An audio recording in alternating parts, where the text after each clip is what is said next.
just Paul Brown Stadium. Just like you said, I'm a hard 5-1-3 Bengal fan, but you about to trample all over me, sacks and all that. Nah, sprinkle me in the ocean. All right.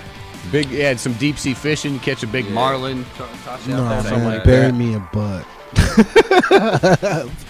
I'm serious. All right, well, there we go. We got two non-sports venue answers, so.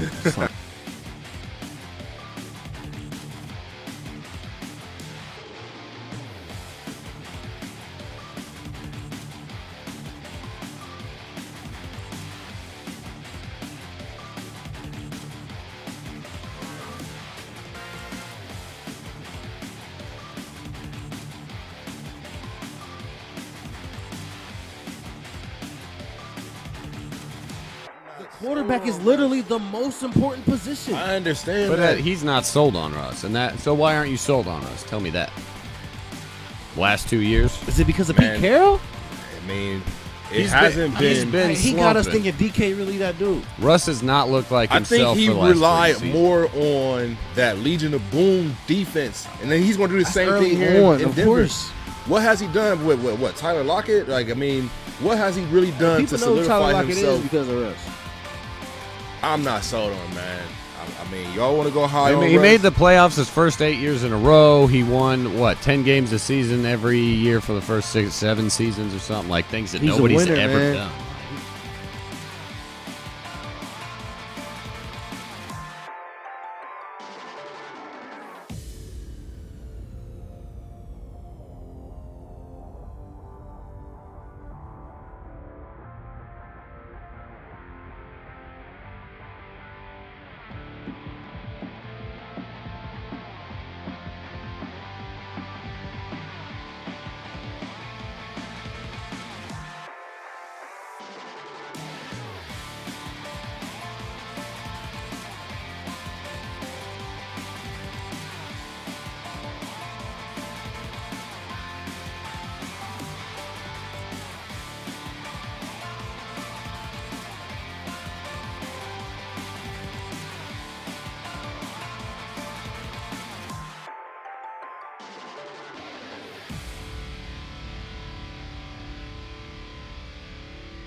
Welcome to That's Debatable. My name is Ryan Dietrich here with my guys, Jeremiah Bays, Will Ward, Adam Dell behind the desk on the ones and twos.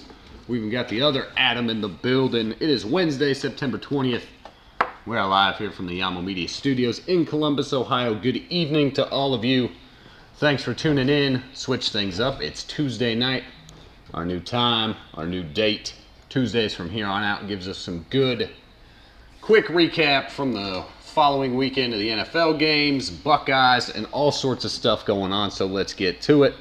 We're going to stay local like we do. We're going to open up with the Buckeyes and that nasty offense hanging 77 on the board against the local opponent from up north. Toledo was in the shoe on Saturday. 77-21 Buckeyes cruise. CJ Stroud tears them up. A little bit of everybody got in on the action. Did you guys have a chance to watch the game? Were you in the house? Did you go? Did you tailgate? How was the weekend? Weekend was good. The boys, they showed up. I was at home. I just relaxed on the comfort of my own couch. A couple people, my sister, my dad, they went and checked the game out. But, I mean, they did exactly what I thought they was going to do, but on a higher scale. Yep. It was amazing. I mean, all the offensive production, the defense showed out. Shout out to that Toledo quarterback who came in and really just held down Toledo and just let it be known that this talent in the smaller schools too. But other than that, man, I was impressed by a lot, man. Every single week I'm growing to love more of Mayan Williams. So those guys, they really showed up and showed out. You've been on Mayan Williams since week 1, man. Yeah, man. And, I heard him talking on 97.1 The Fan today. Is this the new RBU? Travion, Mayan, I think we had 5 different players score a rushing touchdown, and that's just kind of wild in itself. But when you score 77 points, everybody gets in on it. Most of the starters, about mid, late third quarter, always good to see, prevent some injuries. Jared, you're looking at me like you got something on your mind. What do you think about them Buckeyes over the weekend? I think that O might stands for Oprah. You get a touchdown, you get a touchdown, you get a touchdown, because everybody scored. I'm talking like third string. Third string. I mean, people who probably won't get to play that well. There might be a lot of blowouts this season, so maybe they might get some more opportunities. But those people got in. It's not that we was trying to run up the score, but we were just giving some people who might not ever get opportunities some looks. And they just took full advantage, and they went out there and handled their business. And next thing you know, we got double sevens. And I'm like, now that's what I'm talking about. We might have a struggle against, okay, I don't know. There wasn't no deep balls this time, but scrambling quarterbacks, we might need to be weary of that. Yep. We got that team up north kind of got a little scrambler. So might got look for that. And like I said, we didn't give up no deep balls this week. But offense looks good. Stroud is hitting on all cylinders. The receivers, we had 3 wide receivers go over $100. Can't complain about that. I told you this year we might have 3 receivers go over 1,000 yards. So I think we're very capable of doing that. Offense is definitely it looks good like I thought. You mentioned, scrambling quarterbacks. Finn from Toledo, I think he had 70 yards on the ground. Man. And it's funny you mentioned the running backs. Actually, I saw a stat today that Mayan Williams, Travion Henderson do not have a 100-yard game yet. The only Buckeye with 100 yards is Dallin Henderson, the back, third string, fourth string freshman who ran for, I think, 108 on Saturday. So just one of those, the box score doesn't always tell the tale. But just an interesting, the only Buckeye with a 100-yard rushing game so far is that freshman Dallin Henderson. So I think they're really trying to get CJ drafted very, very Dallin high. Hayden, excuse me, I knew that wasn't right. We even seen some of the local talent come in. Shout out to my guy from Pick Central, my boy Sonny Styles. He got in and made a couple of big hits late down in that fourth quarter.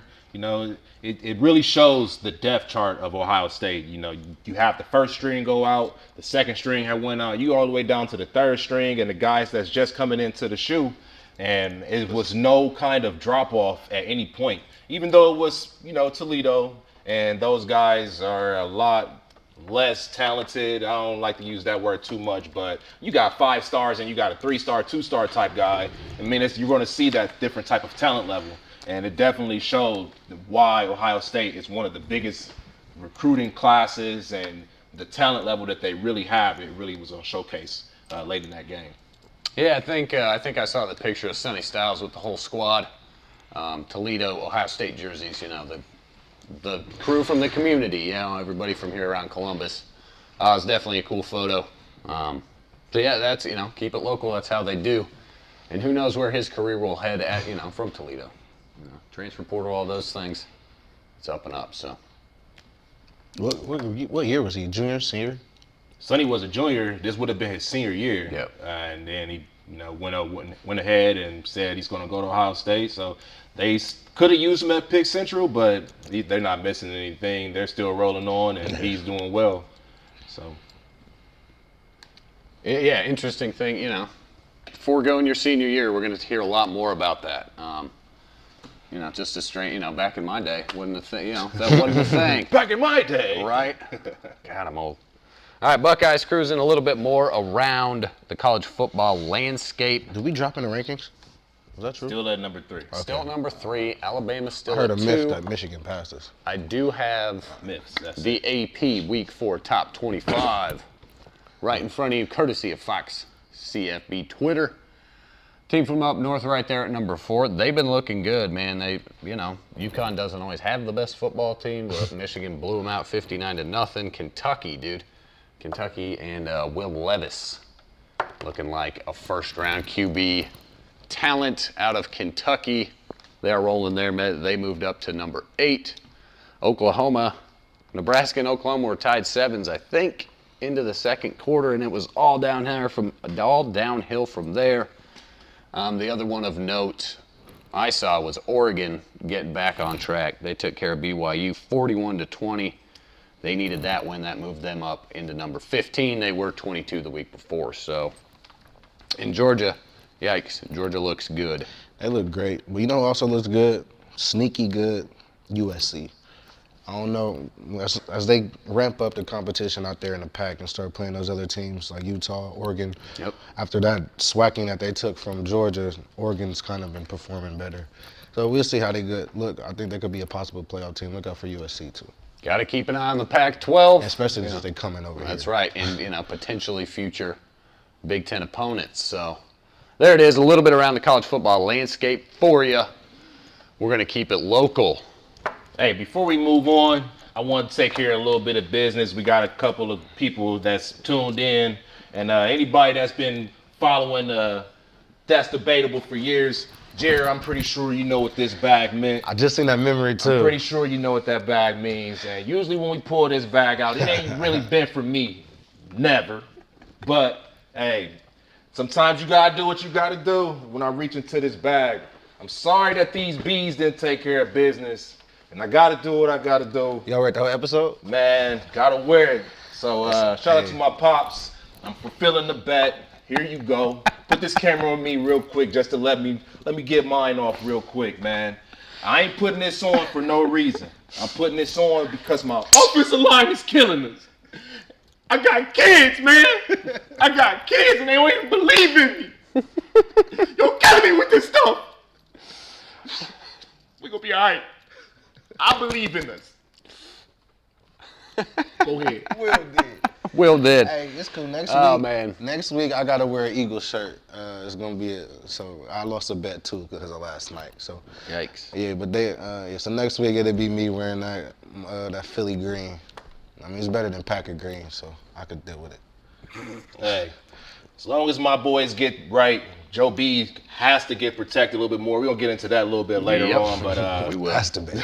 We got to get keep on rolling. You got to get the hat on. We got to get it started. Like I said, we're going to jump back, tone it down a notch. City League. We're going to keep it high school football here. Man, y'all jumping the gun. We ain't even in the NFL. Why are you bringing up the Vikings? But No, we had to put the hat. We got to get the hat donned. Is the whole. had to get You it got to on. fulfill the bet. Yeah. And it's about length of time wearing that ugly ass It is, hat. man. It is. So we'll get to the NFL in a bit. Sit tight with us. Back to high school football here in the great city of Columbus, Ohio. The City League around the state. Adam and I were talking before the show. We were talking about a little bit about Columbus East jumping up in a state poll. top 10. Yeah, At 10. Yeah, but so top Jared, 10. hit us with us. City League high school football. What's going on this weekend? Or give me a little recap. Last week, a lot of the games was on last Thursday, November. Where my head at? September 19th. September 15th, West had 3 points against South. South had 46. They, that was just shellacking. Walnut Ridge had the W over Afrocentric 22-16. And it was a great game. Eastmore, Independence, but I guess they did finish the job. It was 21, 2 minutes left. I seen you had tagged me in that post. I didn't get the update on the on-field action this week, but I did prevail against my Eastmore Warriors, 28-23. So shout out to I. Briggs beat Marion Franklin, which it hurts my heart that we just lost to Marion Franklin the week prior, and Briggs just went out there and did their job. I guess they turned up to beat Eastmore that week, but Briggs did their job, did the thing, man. 18-6 over Marion Franklin. Who else? And that was the only Friday game. Every other game was on Thursday. No North this week. Something was going on with Mac City Preps. I didn't get the north side of the City League, but I always gonna look out for the South because I am from the home of the Eastmore Warriors. But this Friday coming up, Afrocentric is at Briggs. Afrocentric is 1-3. Briggs is a surprisingly 4-1. So shout out to the Bruins over there on the west side. Baseball school doing their thing on that football field. So shout out to them. They're 4-1. South 4-0 going against Walnut Ridge next week, who's 1-3. Walnut Ridge, one victory against my Eastmore Warriors. Coach Miranda, I might have to give you a call. West, this is the true test. West, true test. They're 0-4 They will visit my Eastmore Warriors, who is now 1-3. We haven't won since week 1, and that would seem like a long time ago because that was even before the strike, and they got that settled. So we haven't won since the strike. That's crazy. But yeah, so Eastmore's 1-3. They do got West this week. Hopefully they could get back on the right track. Marion Franklin plays High on Saturday. Marion Franklin is 1-3. Their 1 victory is also over my Eastmore Warriors, man. Do you see the pattern there? People are only getting their victories against the Warriors. What's going on? And High is 3-1. So shout out to the 76ers because they're doing their thing out there. So, and that's Saturday, and that's the South. Dude, looking good. So yeah. Oh yeah, but East is in the North Division, and I didn't get them. But they, like I said, they put up a 70 ball a week ago. I know they're really doing their thing. They're undefeated 4-0. I don't got who they got coming this up week, but definitely look out for East. Yeah, Columbus East, number 10 in Division 4 in the state high school football rankings. Shout out to the Bulldogs. As Adam had mentioned, that's Tigers. Yeah, pretty big East deal Side for Tigers. City League to get, brought into those statewide leagues, mentioned with the boys in Cincy, Cleveland, those kinds of big-time prep academies and things. Good football can be found everywhere. So, if you're around Columbus here, Friday night, Saturday this weekend, lots of good high school football going on in your area. Sorry to hear about Eastmore, dude. It's Tough, yeah. It's all right. It is what it is. Coach Miranda, we got to get it together. Hey, them seniors, man, tough year. But they as long as they still get the South At least Division. they're back playing. Well, It's nah, all they good. already done lost a couple City League games. They just gotta try to get back on the winning track and try to at least go 5-4. Nice. They about 1-5, right? They're 1-3. 4. 1-3 right now. 1-3. Yeah, but play everybody one game? everybody missed week 2 because of the strike. Gotcha. Let's see. Bishop Hartley update. In the Back city. this week. In the city, at Against least. the Cells. Yep. At the Cells. Friday or Saturday? Friday night, Should be right? Friday night. Friday night, right? Might be live here on Yamo Media. Will and I might get over there. We'll just see. But Bishop Hartley and the Sales, going to be another good one this Friday here in the city. And the other thing I forgot to mention with the Buckeyes coming up this weekend, they got the Wisconsin Badgers coming into town. Wisconsin's having a little more down year. The Badgers are still 2-1, not in the top 25. Usually that's kind of where they hang around. Ohio State's an 18-point favorite. The over-under's at 57, so definitely looks to be a little bit more lower scoring. Badgers always got a pretty good defense. But Saturday, 7:30 in the shoe, Ohio State taking on Wisconsin. We were talking about Bishop Hartley being road dogs. Ohio State, nice and fluffy at the beginning of the season. Real fluffy. 3 home games, back to back to back. Night games too. It's another 7:30 kickoff. I got a lot of So- road games in the back end too. Though. I mean, home games. It's a bunch of home games. We don't go on the that's what I road meant, that home much games. this season, so got to have some of that hometown cooking, that Buckeye love. And it's, I don't know if we really have to go on a away trip. You may be able to see a different team, but hey, that's how they said this team got to the Super Bowl. They had to go through an easy route, so they're gonna say the same thing about the Buckeyes. We're gonna keep on rolling, no matter what. No matter what the doubters say, what the blogs say, what the media say. Or the we team still up gonna come north. out here and play, and we definitely can't wait for them boys. That's going to be a big one. They've been playing hot, but yeah, and like you say, Who they played again? when is it? I said, who they play? We ain't played nobody yet. That's what I'm talking about. Mission. They can keep discrediting who we played all they want to, but they literally ain't played nobody. And that's the other thing, like you say, man, it doesn't matter what the national conversation is, the local media, whatever. You show up, whatever opponent's on your plate, eat them for lunch. Don't and play with move your food. on. That's right. Don't play with your food. We're going to get to NFL Week 2, a little recap, our Ballers of the Week, all the big stuff. We're going to step aside for a quick commercial break right here on That's Debatable on Yamo Media.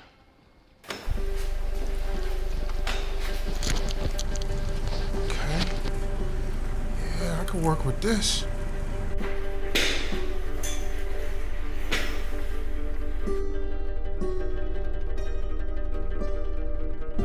It might be a trap. Don't have time for that!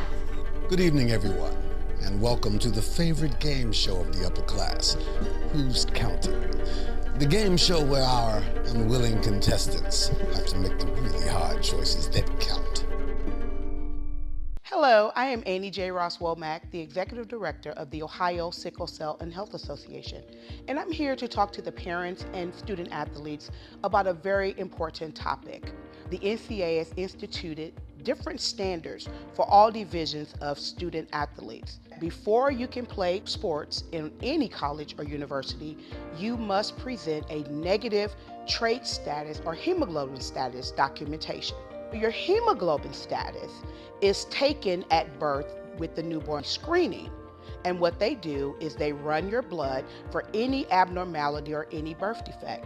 There are thousands of newborn screening birth defects in this country. For more information about sickle cell disease, sickle cell trait testing, you can call our offices at 614-228-0157. Or you can visit us via web at ohiosicklecell.org.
Everybody at this point should have seen what happened.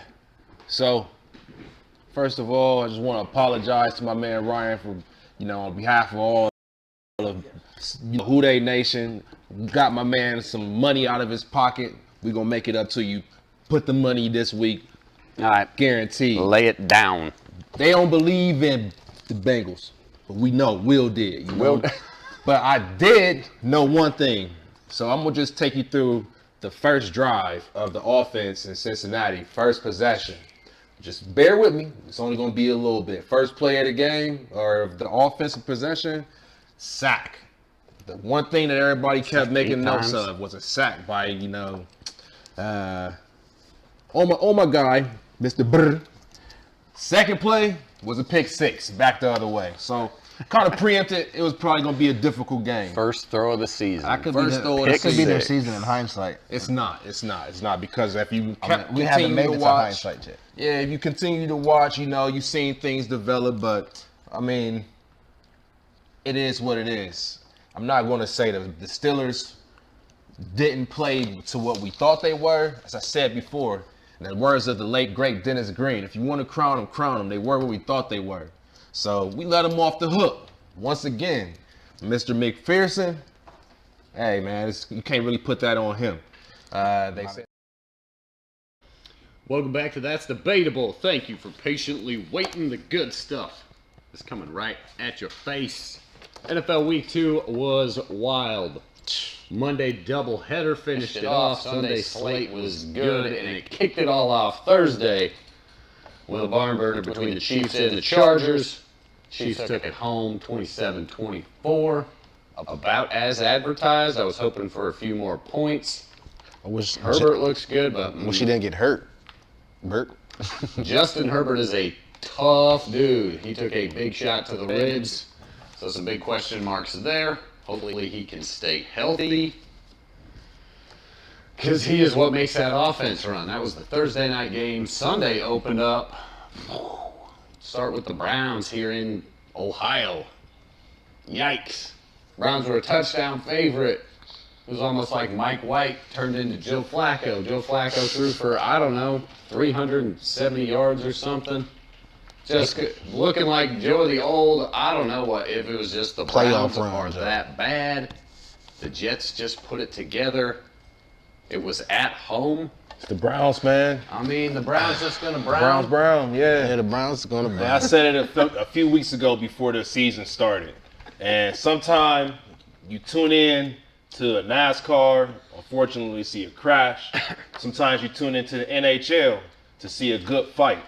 I tune in to see how the Browns are going to fold every single week. And that's what happens. They're either going to fold like they just did. That was dramatic. That was drastic. That was the proportion was just off the charts. But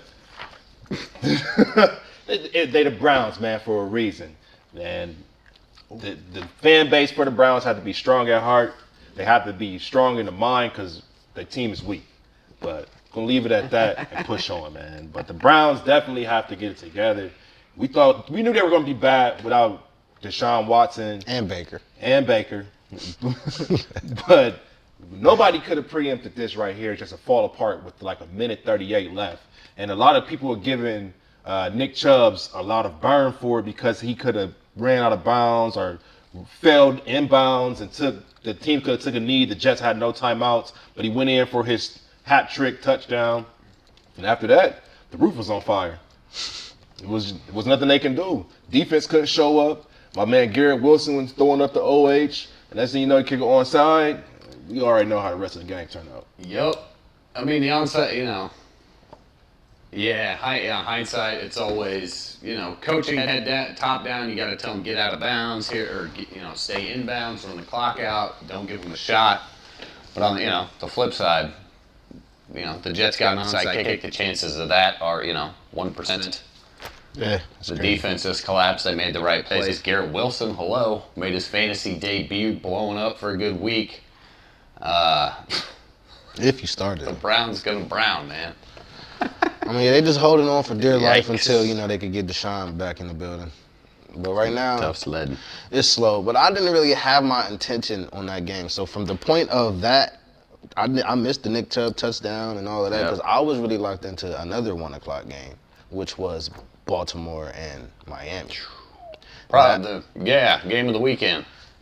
Shouldn't have been. I mean, if you play the right defense and know that it's a guy who's the nickname of Cheetah, you know, he's going to run past you. Like, his name's Cheetah for a reason. It's not because he's cheating. He's just that fast.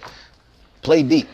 But, I mean, it's a couple things in that miscues in that game that really deflated Lamar's spectacular performance. But shout out to the boys that was waddling on the other side.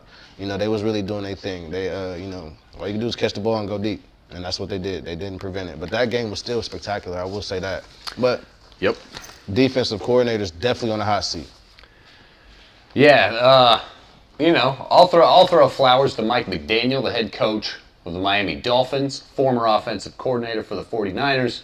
But he's doing the same thing, man. He likes speed. He's got Mostert at running back. He's got Waddle and Hill, fastest dudes around. Tua is incredibly mobile. Tua put that spin cycle on that little loop around, man. He just hit the brakes and turned on a dime. But Mike McDaniel, the motion offense, the RPOs, it makes it really tough for any defense to kind of keep up with it. And then, you know, speed kills in the NFL. So if you have a play breakdown and then you have the fastest dudes all on the same page breaking down together, man, that's schoolyard ball when they free for all Tua. If he can find his dudes, man, that is tough to defend. It creates, you know, 28 points in the fourth quarter. Just crazy. Yeah, one of the, I think the 6th time in NFL history that the team's come back from 21-point deficit in the fourth quarter to win in regulation. So big shout out to the Dolphins. They're looking good, making moves. Got to feel comfortable with Tua and paying Hill the money. And Mike McDaniel, man, he's Coach of the Year candidate already, week 2, early going with his new squad in Miami. Miami gets the big dub. Fool's gold, man. Definitely not Coach of the Year. That's probably going to go to that boy McDermott up in Buffalo. Fool's gold, another good candidate there. You mentioned That's also who they play next week. Yeah, that's going to be a big one. When we get to the preview of week 3, that'll be the highlight matchup, Bills and Dolphins. They didn't think it'd be important. But you mentioned it's a 1 o'clock game. Yeah, and you mentioned it. The Bills last night took care of the Tennessee Titans 41-7. It was Bills defense, man. Bills defense looks nasty. They shut down Derrick Henry. At least he got a touchdown. That gave him a solid 8 fantasy points, I think. Amon-Ra St. Brown and the Detroit Lions, 36-27 over Washington. And actually, you just mentioned Tua. So through 2 weeks in the NFL, the league's passing leader is Tua with 739 yards. Second leading passer, Carson Wentz. Third leading passer, Joe Flacco. I would have had none of those names going into that. So there's your big surprising. The three passing yards leaders in the NFL right now, Tua, Wentz, Flacco. That's crazy. And the next 3 is who you would normally Exactly. predict. Yeah, week 2, things are early, so, numbers can get a little skewed. When you throw a party like Tua just did, he's going to do that. But I mentioned the Lions taking down the Commanders, 36-27. I'd like to throw the Washington Commanders receiving core into the mix. Curtis Samuel, Jahan Dotson, and Terry McLaurin. Those dudes got some skills, definitely some more offensive power to the Commanders than we thought, making Carson Wentz look good again. Tampa, New Orleans, man, Jameis gonna Jameis. You talk about the Browns being the Browns. Jameis, 3 interceptions. Buccaneers win 20-10. Bucs defense is gonna carry Tom Brady and whatever sad thing Brady's got going on, but Bucs defense. I'll never sit that defense again. Yeah, did you sit them? I played them over Baltimore's D in the fantasy, and I shouldn't have did that. They carried them. Go ahead, I'll let you in my bad. They almost had 25 points just off the defense alone. No, that was it. That defense is spectacular. I was agreeing with you. It's certain teams that we didn't coin play with your food, but if you watch that game, they had Brady down in the first half, or I should call him Tampa Bay, not just Brady. They had Tampa Bay down in the first half, 3-0 going into halftime. And to let a team like that just stay around and you're not scoring, I mean, your defense held for long enough, and you have to be able to punch it in. You can't drive downfield and end up kicking field goals, but forget the game, man. What's up with Lattimore and Mike Evans? That was awesome. How about that? That was awesome. He had to protect his quarterback, man. And his teammate. And we all know the history of that is that, Lattimore and Evans, they get after it. Yeah, that's what my man's got. And Evans huge. He's 6'5", and Lattimore is just a dog. He just wants to fight. He just happens to play football. Right. But it's awesome. I love seeing those two go toe-to-toe. He does a good job of shutting Evans down, despite how hard that is to do.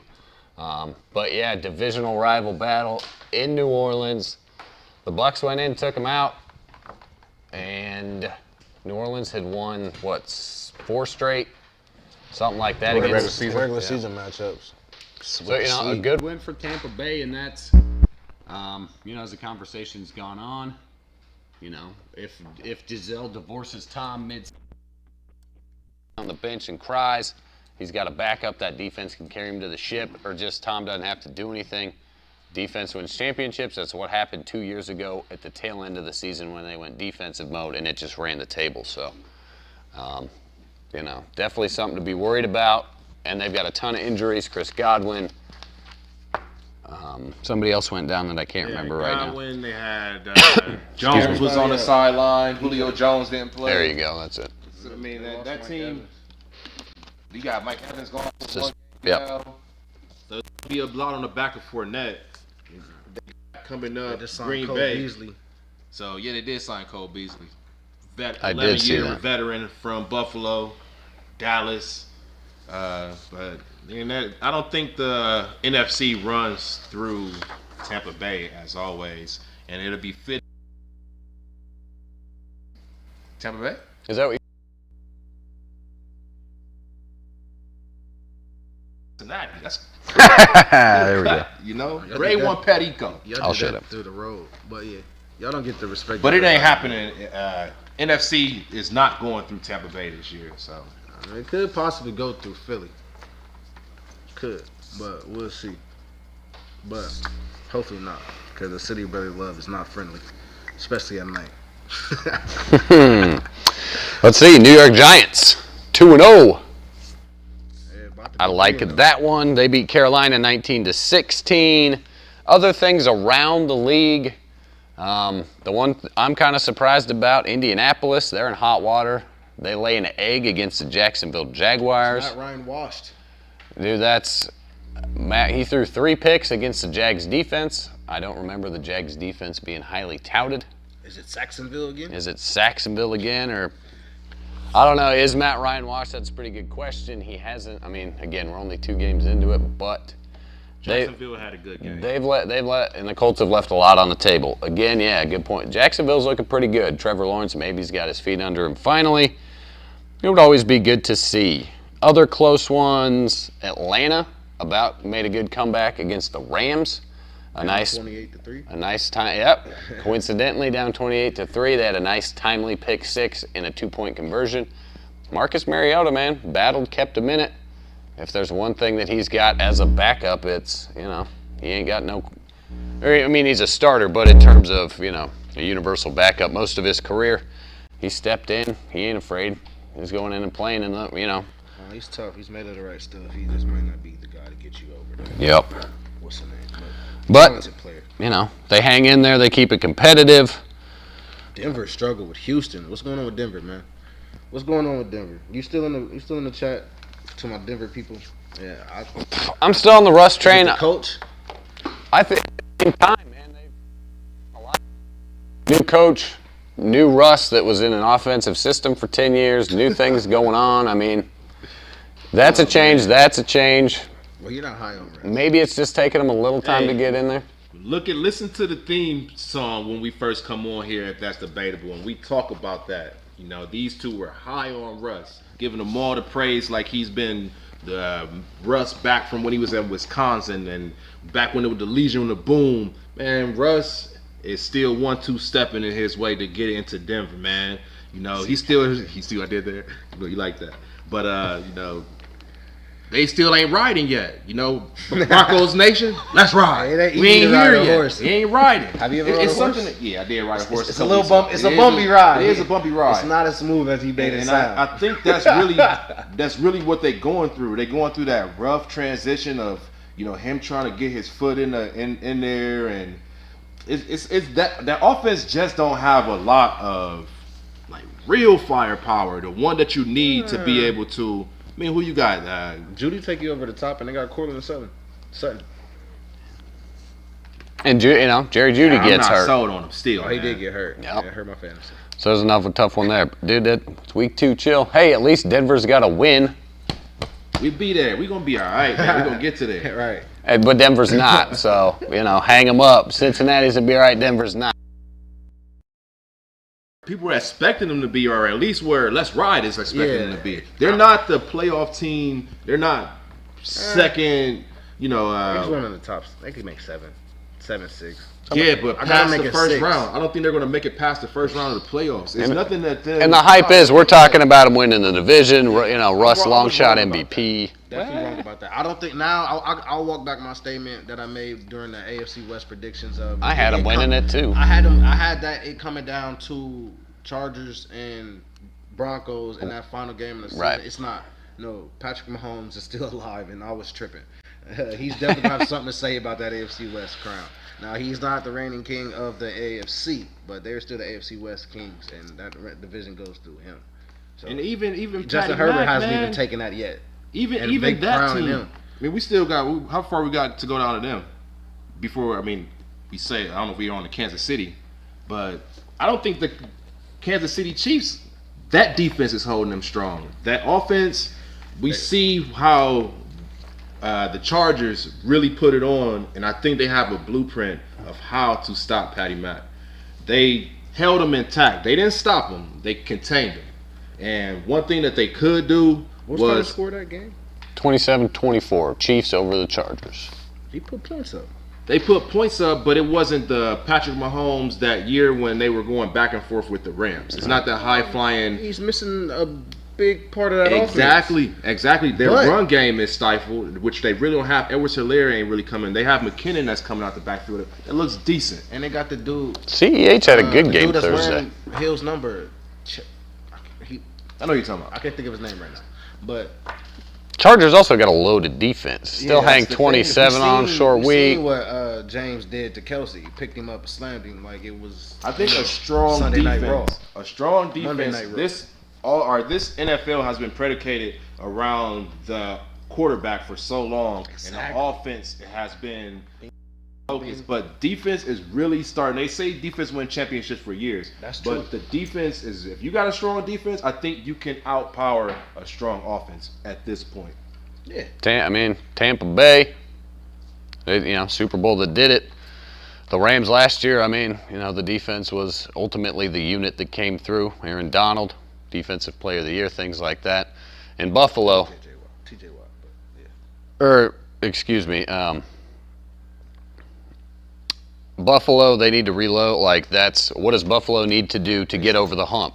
They need to reload that defense, strengthen it up, add Von, those things. So, you're right there on with the defensive thing, especially Buffalo looking like the second best defense in the league behind the Buccaneers.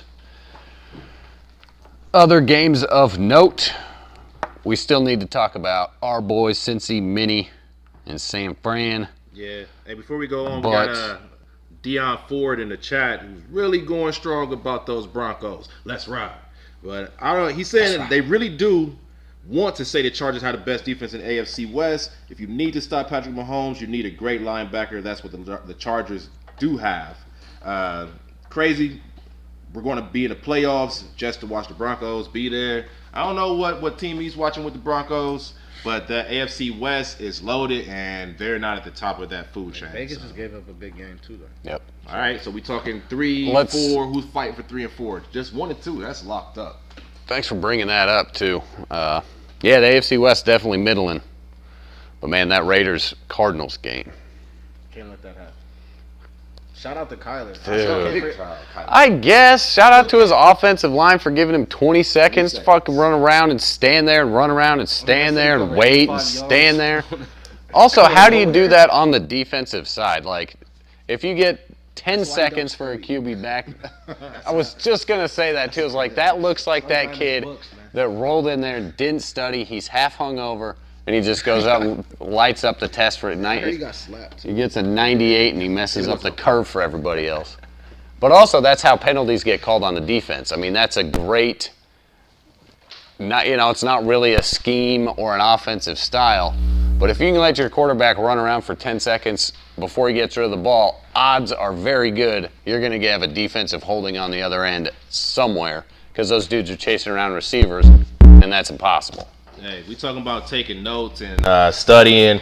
Please, Cincinnati offensive line, please go back, view that 20 seconds of him scrambling around, see what their offensive line was doing. We need that. Yep. Gotta have that. But yeah, hell of a game. Cardinals, AJ Green, hell of a catch in the back of the end zone. Cardinals tied up, going to win in overtime. But I want to talk a little bit about Jimmy G. Big news in San Francisco over the weekend. Trey Lance broke his ankle, out for the season. So thank God we never traded Jimmy, man. Right. It all worked out. Look at all that bullshit, the blustering, the debates back and forth for the last 5 months. None of it matters. And you know what? Do you know what the bar is for Jimmy G now? It's the Super Bowl. Do you know why? Because he's been there. Because we were there 3 years ago, and we were in the NFC Championship 2 years ago, and Jimmy just wins with the Niners. NFC champion, So, I'm cool with Jimmy G, dude. Let's do it. The hard part is having Mike McDaniel not there anymore. He was a dude that got creative with Debo and some other things. But running back rooms. And that's who's in Miami now, right? Yeah. Mostert went there, and Elijah Mitchell just got hurt too. But the Niners got some depth at running back. They don't have Trey Sermon anymore, but they got this new kid, Jordan Mason, who's a rookie. Jeff Wilson's stepping in. George Kittle's going to come back, hopefully. But B.A., Debo, those boys get back on the same page, get Jimmy in there, and just relax. Everything will be fine. They got a tough one coming up against Denver, in my opinion. But according to Will, San Francisco should just blow the doors off them. So, hey, Jimmy G driving that bus to the NFC Championship, hopefully to the Super Bowl. Sit tight, San Francisco fans. Ain't nothing to worry about. It's all gravy this year. I'm going to turn it over to one of you two. You want to go Mini or Cincy? Well, since we was a Monday night game, I could go last. All right, Will. Fire at me, man. What you got? Sorry. Cool. We lost to Cooper Rush, too. Sorry. You did. And I thought about that. I was ready for I'm glad you acknowledged that, the elephant in the room a little bit. Even though that was last season, we don't focus on last season. He's 2-0, and one first win was against us. I forgot about that. That's why Zimmer's fired. Stuff like that. It's not supposed to happen. Man, I was surprised, Will. I was with you. We talked about it the week before. I thought the O-line was going to step up. I thought Dallas was junk. I thought Cincinnati was going to be a get-right game after we flopped out the gate. But, man, they fell on their faces again. Fell on their faces in the first half. And if we can just play like we do in the second half, that's the thing that I know is going to be – what's that? This is what he said last week, is they don't start hot, man. They got to stop doing that. And I don't know what it is. Comeback cats. The cardiac cats is what they were deemed back when my man Carson was at the helm. But they haven't scored. They haven't scored a touchdown in the first half of the season yet. Against Pittsburgh, they didn't score a touchdown in the first half. Second half, they came back out and brought the game, tied it up, went into overtime. And I was for sure that was about to happen, and it was close to happening again. And to your credit, those are two pretty good defenses. You just said defensive win ships. The Dallas defense ain't no joke, neither is Pittsburgh. Continue. So Cincy defense, they are showing, besides in that first half, they led Tony Pollard looked like he was Tony Pollard of old, and Zeke looked like he was almost back at Ohio State. And you let Cooper Rush just come in and throw to CeeDee Lamb and hook up with whoever he wanted to. Noah Brown, like he was back with JT Barrett all over again. So, I mean, it just was. I haven't seen that defense put a lot of pressure on the quarterback, get a lot of sacks. I seen Mike Hilton tip a ball that could have been taken back for pick six. They just need to make the high percentage plays and be able to win on all facets of the ball. Defense, special teams, and for sure offense. The offensive line is atrocious, man. That was the focal point of this offseason, was getting the offensive line together, saying that we got like Collins, Cara, and I mean, it's just not gelling yet. So we 2 weeks in, don't write us off yet. So just continue to watch. It's not going to get any easier because we got the Jets coming up this week. You got the Ravens coming up in a couple weeks after that. So it don't get any easier, but the thing that we do see, we just a field goal away from being 2-0. And you mentioned special teams. But you're 0-2. But so what Gino say? They wrote him off and they didn't write back. Guess what? Just like Gino, he wrote back this weekend. That's why he lost. And y'all been writing back. They writing y'all off and y'all keep writing back. I just feel like, the saying, another man's trash is another man's treasure. Well, in this case, this ain't it. Y'all just grabbed other people's trash and put it on y'all, dressed it up in a new Bengals uniform and said, since this isn't the line of last year, right? And we got a Dallas Cowboy line. This is an expensive Lionel Collins is from the Cowboys, and then that's they run the ball, they do that good stuff. But nah, this ain't that no more. I think the line really, and it might not be the actual players, it might be the scheme, it might be the actual line coach. Like, if you ain't got one of them big, aggressive line coaches, it ain't going to work. You need one of them I'm going to hit my head against the wall. Like, I'm going to take your helmet and do this. Right. You need one of them type line coaches, because maybe that's what it is, a lack of aggressiveness. What's even worse is the left tackle that we have right now from Alabama. A couple years ago, he's a first-round draft pick, Jonah Williams, out of Alabama. He is allowing more sacks than anybody on that offensive line. And the worst part about it, he's that left tackle, which means he's Joe's blind side.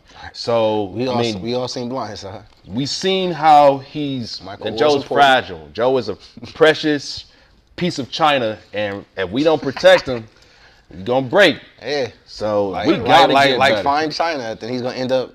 It's a bull shop every week. Like, hopefully it's not true and it don't come into fruition. But we talking about he might be on the process and on the verge of being Andrew Luck. True. And I have heard that. Andrew Luck is Andrew Unlucky. That's not a. No way. We don't want that to. I mean, it's very possible. He's been hitting the most since he's been in the league. He just gets tired of it. And if he keep getting hit over time, I don't know. But Joe Burrow also spoke up against a couple things this past week, some laws. So shout out to him for speaking up. They're going to get it correct. They got to get it corrected, or they're going to have to start changing the game plan. I was just looking at this. Joe Mixon with 139 rushing yards is about number 10.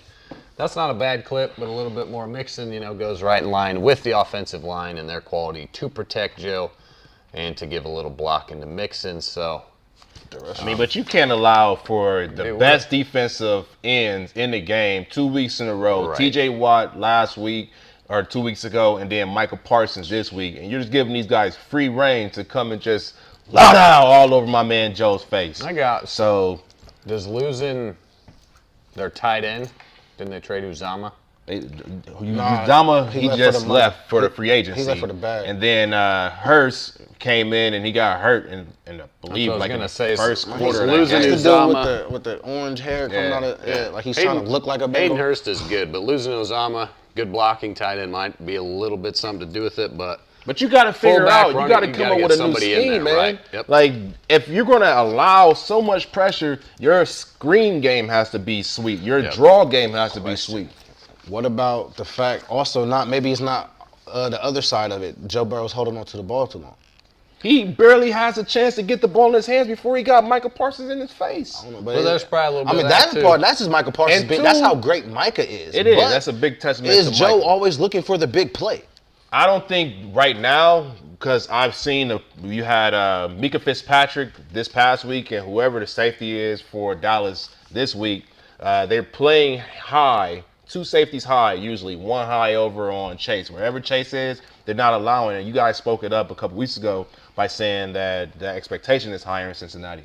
So now a lot of more teams are knowing what to do to come back with Cincinnati. They know we want to go deep with Chase. And Higgins is still kind of Higgins, and Boyd is just it's not clicking right now. That offense is not clicking, but I think we still have, if we play that second half type of ball and not try to come back every single week, we're gonna be all right. Yep. So are they just garbage time players? That's debatable. Crunch time players, I wouldn't call them garbage. Crunch time is when you're in the game and then you make plays. We in the game. They've been in the game. They've been in both games. Sports still. After still being asleep for the first 30 minutes. Hey, if you got a chance to win, they still fighting, man. You see all of these games from the Jets and Cleveland and Miami and Baltimore. The game ain't over until it's over. Yeah, we 1 field goal away from being 2-0. I'm a fan of a team who's got something called the Minneapolis Miracle. So trust me, I know we playing to the final.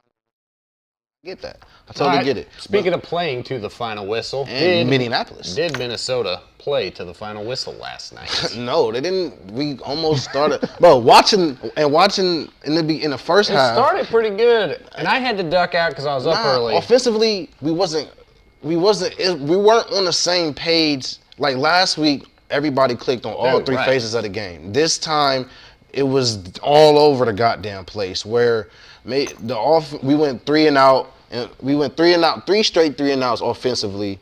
All right, credit to the Eagles defense. Slate, big play Slate did his thing, but they were blitzing a lot. Looking at them get through that line, I almost felt like a Bengals fan. And the way they was hitting Kirk was like they was hitting Burrow. So they was getting to my quarterback. And I thought we fixed our line, but it's only week 2. That's what I was told. Hey, they said don't panic at week 1, don't panic at week 1. But that's right. It took forever it took the first half for us to figure out what was going on with Jalen. He was dicing us up, and then he hit the big play over the top. He did what he did on the ground. You could pencil him in for those 2 rushing touchdowns, that's fine. But the play to Watson over top, that was broken communication by Will Bynum, our other safety. I don't know what the heck happened on that play, but he forgot that he was supposed to protect the back end, and he got beat over top. So that's what happened with that. And from there, we kind of figured out. They could say they ran the ball all they want to. That's cool. But I think we did what we needed to do defensively after that with a blocked field goal, an interception, and another drop touchdown. That's 21 points on the board. I feel like for me to kill my quarterback, he started off solid, but again, it was a slow start. That drop touchdown pass to Irv Smith, I feel like that's when, like I told Will in the car, if you could picture a tight yarn ball, but that drop touchdown pass, it got loose. Then that interception that JJ met, the first interception was on Justin Jefferson. And right there, that's when the whole thing just started unraveling. And from there on, I lost the rest of my quarterback, and that's what we saw, the narrative Kirk. Yeah. You got Captain Kirk and narrative Kirk. Monday Night Football Kirk. Monday Night Football Kirk, when, you know, I look at the cameras before the commercial break and they always show the quarterback's faces. He did the blinking thing. He was doing this. When Kirk is doing this, it's time for me to panic as a Vikings fan. And that's what I haven't seen in a while. And last night I saw it and I'm like, oh my God, see, this is what they keep talking about. And this narrative stands strong no matter what he does. Hell, the narrative stood strong even though he outperformed Aaron Rodgers last week. But this week, it's a whole nother topic, and it's Monday night, primetime game. We lost him in the second half.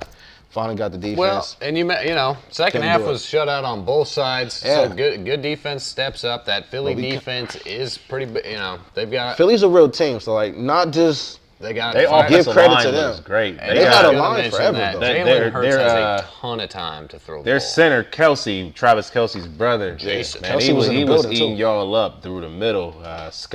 Brandon Scott was rushing through the middle. Boston Scott, right. Yeah. Dude, he's way faster than I thought. I thought he was stout, but man, he busted one of those and tore off. A.J. Dillon started to eat us up a little bit, too. I'm kind of skeptical about this 3-4 defense, even though Ed Donatel has won Super Bowls within this 3-4 defense, but I love Hunter and Smith, but they're not no Vaughn and DeMarcus Ware.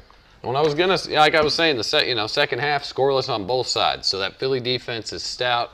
Minnesota defense held up, did their thing, didn't allow points. That's what you got to do when you're down 14-21. Yeah. But you know, Kirk shows up and, you know, two interceptions in the red zone. One might be on JJ. Couple tough balls, but you're pressing. You're down 21. It gets later and later. Those kind of things happen. So like you say, you know, one caught ball here, one drop pass here, 14-point swing. It's a lot tighter game. But Minnesota doesn't look quite as bad. All of the talk today, obviously, about Jalen Hurts. That's what it needs to be about. And he looks real. Let me ask you a question. Go ahead. I'll let you finish. No, I'm not panicking at all. It's only week 2.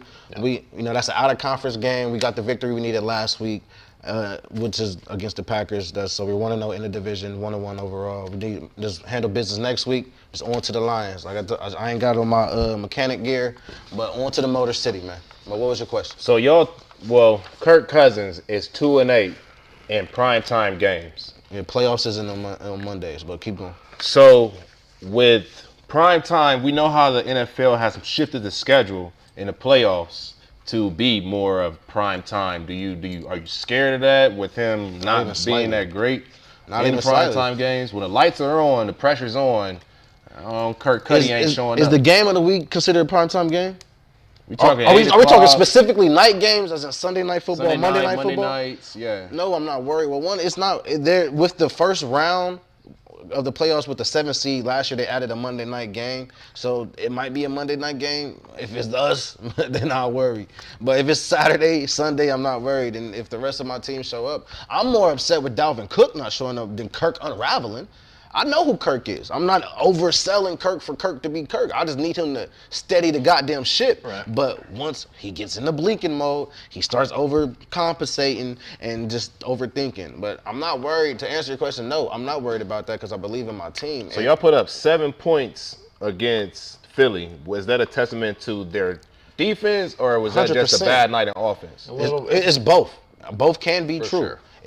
A testament to Philly's defense because they do got a great secondary, and that front 7 is awesome. They was getting through the line. They was eating us up like we look like y'all. Ah, man. When it comes to the line, bro. I mean, Justin Jefferson had 12 targets and 6 catches. So that secondary he had a tough night. Him down. Dalvin Cook 6 carries, 17 Kirk missed yards. him on some so deep that balls Eagles too. is shutting Cook down too. They only ran at 11 carries for 17 yards. Yeah, he played. That's who I'm really upset with. Because Swift is an up and coming running back in this league, but I'm not Detroit. Yeah, he ran all over them boys last week. Oh yeah, he's a monster. Yeah, week 1. But we're not going to say that Dalvin Cook isn't a monster. Because Right. I'm pretty sure So maybe he's alien predator. Is he an alien or a predator? Either way it go, he didn't show up. And that I needed 4. You know, he changed his number to 4. 4 means a lot to him. I needed 4 to show up last night. I know what's my quarterback? What's his number? I don't even think. I can't. 8. Yeah, he need to change that because I did not see no Mamba mentality. But 4 didn't show up last night. 18 couldn't get the ball when he needed to, and 19 caught some tough passes. Just to throw the numbers out there. And 17. I was going to bring up 19. Right. That's Thielen, right? Yeah. Because Justin Jefferson is the #1 target. Is Thielen on the downslide of his career? It's looking like it. But he was the first Cooper Kupp, and now he's just looking like, he was never a Cooper Kupp. No, that's too high of a praise. Nah, because he was always a complimentary Wes receiver. Welker? No, he was always too high still. I mean, he was maybe when his up and coming year, maybe he was at one point a top 10 receiver. He still got top 10 capabilities because he's a big time catcher. He could catch any red zone target, which unfortunately he is our red zone target. But is he on a downslide? Yeah, he's no longer a #1 wide receiver, and like I said, he's always shared the spotlight next to Diggs, and now with JJ being who JJ is, now he's next to JJ. Last question: do you fear the Lions coming into Skull Country? No. Yes, you should. I don't. Which I respect the Lions. I'm not sleeping on the knee biters at all, but They beat us last year in Detroit on the very last play of the game. Never scared. No worries. What you say, Hakuna Matata? Yeah. Timon and Pumbaa. I could be Timon, I could be Pumbaa, but either way, I'm not worried. All right, we're gonna keep it moving here. You worried about the Jets? They're not worried. I'm not worried. We get back on track, man. Bengals not worried. But yeah, it's week 2. We all good. Kirk did do Kirk type things that night, and Jameis, Kirk, Browns. That's the story of the NFL in week 2. We're going to step aside. Great week 2, though. For a quick little commercial break here on That's Debatable. It was a great week 2. We're going to come back and hit you with our Ballers of the Week, Will Ward's top 10 power rankings, and we're going to put on our Superman capes for week 3. And touch on those Las Vegas Aces and Asia Wilson getting it done in the WNBA Championship. So sit tight, folks. We'll be right back. There were a lot of big performances in week number 4 of the high school football season. Time now to take a look at those in our high school football notables as we swing around the state of Ohio and give you some of the great performances last week. Clear Fork, a school a little north of the Columbus area with a 44-42 win over River Valley. Look at those rushing numbers. 300 yards combined, 6 touchdowns in their Mid-Ohio Athletic Conference victory over their rival River Valley, 44-42. Elsewhere around the state as we continue along, this young man's getting a lot of attention as he has thrown for 355 yards and 7 different receivers and scores last week in a win for Shelby as they knocked off Pleasant 34-6. Braden DeVito having a great start to his freshman year as a high school football quarterback. Elsewhere around the state, Galleon's Gabe Ivey, unstoppable with 279 yards, 4 touchdowns, 33 carries, as Galleon knocked off Marion Harding by the score of 35-7, another game in the north central Ohio area. Moving over to the northwest part of the state, Napoleon with a big win, knocking off Northview 41-16. Some pretty big numbers in that game. Congratulations to Andrew Williams, 355 yards rushing, set a new school record held by Michael Chips, who ran for 327 just last year. As a team, Napoleon churned out 507 yards of rushing in that game in the northwest part of the state. Well, we talked about it earlier. The big upset in Division III, the defending state champs were knocked off. Chardon beaten by Riverside 21-7, snapped the Hilltoppers' 31-game winning streak. Great job defensively by Riverside against that high-powered Chardon offense. Held them to 255 yards, 98 of that coming on one play. So the Riverside defense, a big factor in that game in the victory there. How about this night by Ty Goodwin and John Mulvihill, the head coach at Blanchester, out of running backs, moves his offensive tackle to running back. He carries the ball 42 times for 286 yards and a couple of touchdowns, and then just for good measure, he threw a 41-yard touchdown pass in the win for Blanche as they knocked off, as they picked up a 30-21 victory in their game last week. Congratulations to that young man. It's amazing when you think about it. In the southern part of the state, Chillicothe and Waverly, the two cities, are separated by about maybe 10 to 15 miles of Route 23. They haven't played each other since 1935. Until last week, when Chillicothe traveled down to Pike County and hammered Waverly 42-12. The big reason why was the Cavs defense. They held a very talented running back for Waverly, well below his season per game average, and they held the Tigers as a team to just 88 yards on the ground, well below their 214 yard per game average in that big win. It's hard to imagine that they haven't played since 1935. Just remarkable that those schools are that close, but yet that far away from each other as far as playing each other. And oh, by the way, that's the 9th straight win in that series by Chillicothe. Waverly has never beaten Chillicothe in high school football.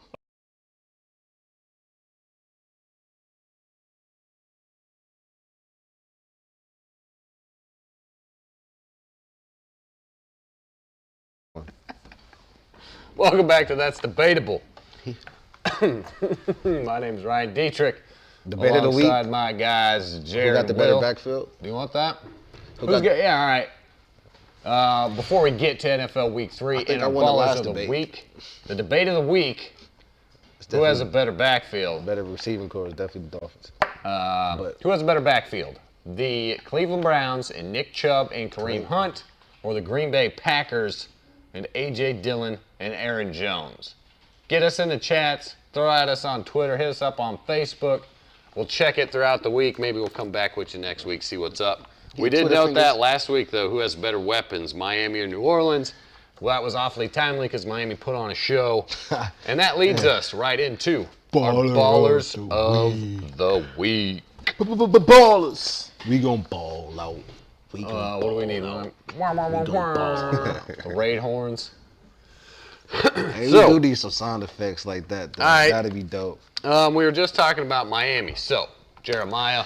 Well, I will lead the way with this segue. Lead us with our, who is your baller of the week? My baller of the week.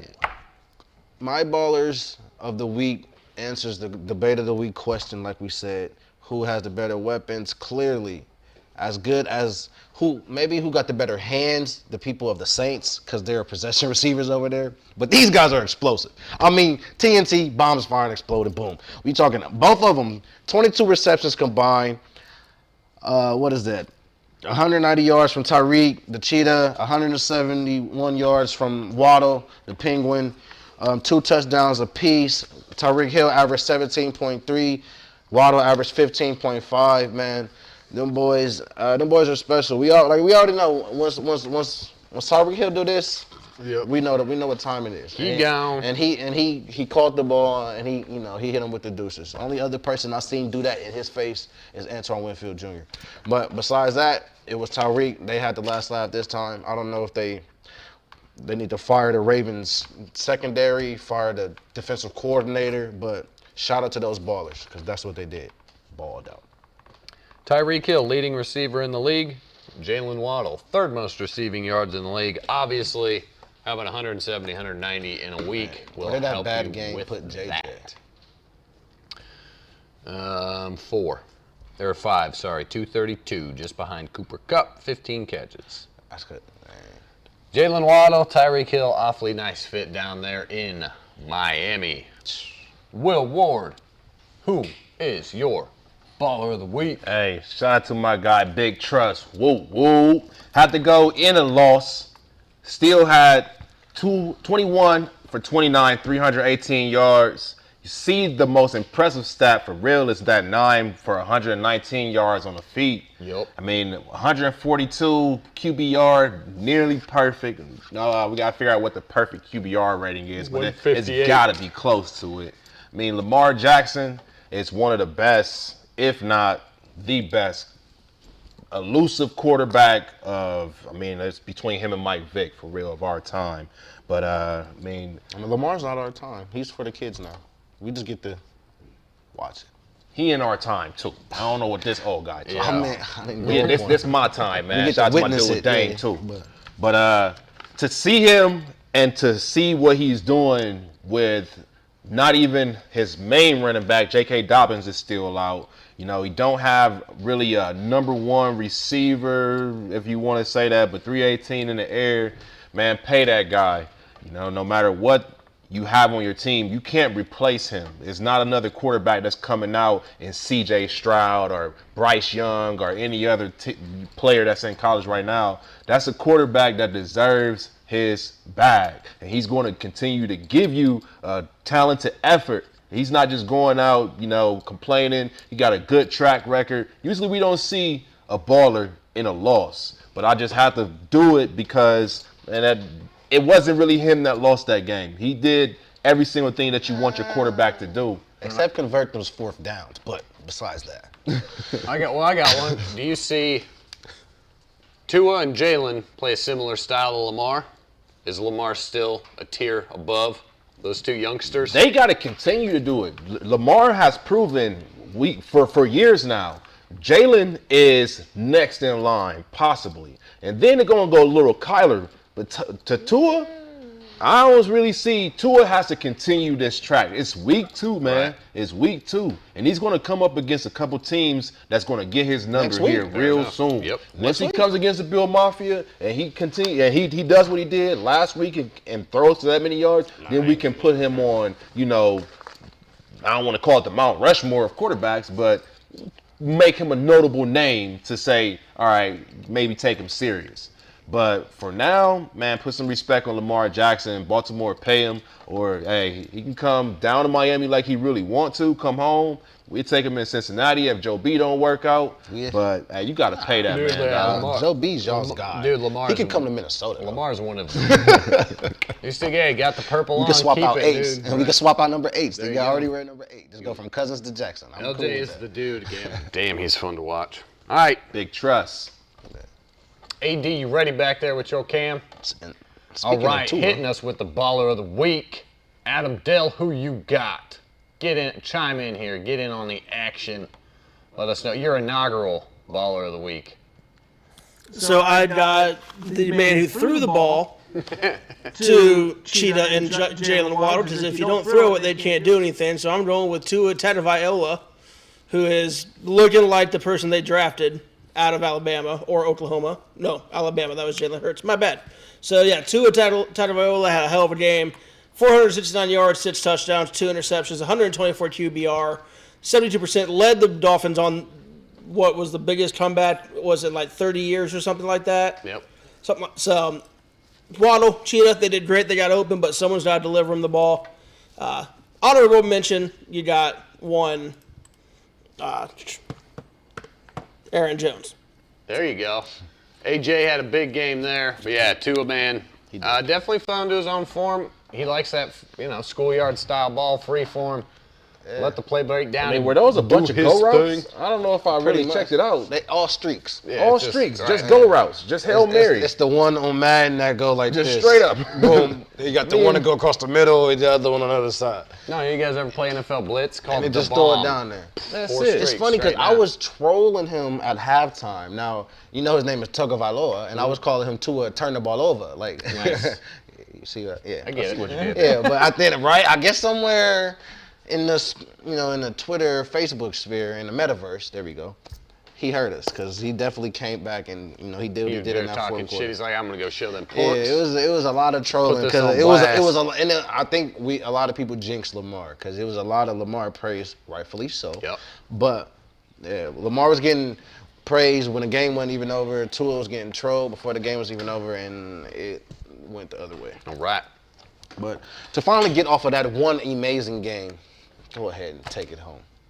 Dude, yeah, my guy, who I'm going to throw out for my baller of the week this week, he's had 8 straight games with 8 catches or more. He's the third player to ever do that.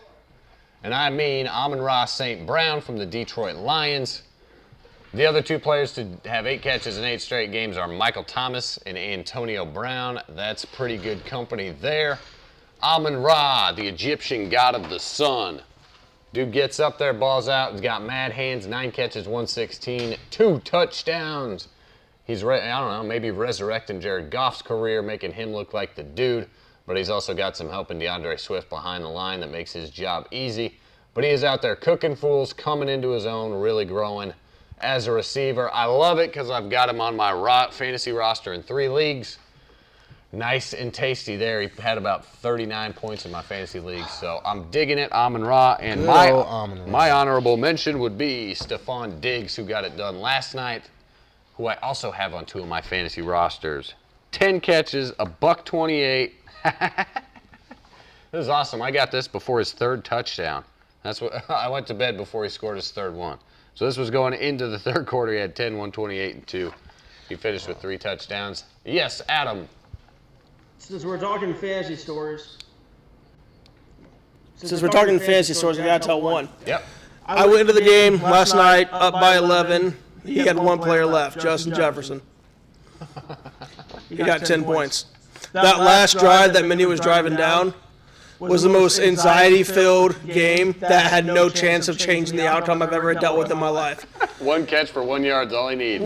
He got 1 catch, but he had like 43 yards, and we don't get another point. It's not, we don't do decimals. Not tenths, I guess. So if he had gotten 50, we would have tied. But he got 7 catches for 48 yards, so I won by 1 point. So that was. My wife was like, "Why the hell do you care about the Vikings?" I don't give a shit about the Vikings. I care about everybody. I'm rooting for Adam Thielen to score. Right? I'm begging, like, Dalvin Cook, get a damn touchdown, please. Why are you glued to this game that's wildly out of hand and there's only 90 seconds left and they're doing nothing? It's like, I need this dude to catch 1 pass for more than 5 yards. No, not catch. All right. Shout out your boy Lamar Jackson, because he single-handedly won me my fantasy league. Speaking of, Bones, buddy. Hey, Division leaders, the only teams that are 2-0 in the Destiny Jedi League. Oh, yeah, in that league. I lost that because me and my guy Justin didn't perform. So, yeah, the 3 of us and a few former dudes from the Score on Air out there are rolling in some fantasy leagues. Will and I are sitting at 1 and 2. Will scored more points than I have. But I scored more points than everybody in our league 2 weeks in a row. But I'm not on my high horse yet. Oh, I am. I've been talking mad shit in my other league that I'm doing that, just running it. You guys follow me on my social media. I'll make sure I post after the show this week and last week the scores that I've been able to put up. There you go. Being a great GM that I am.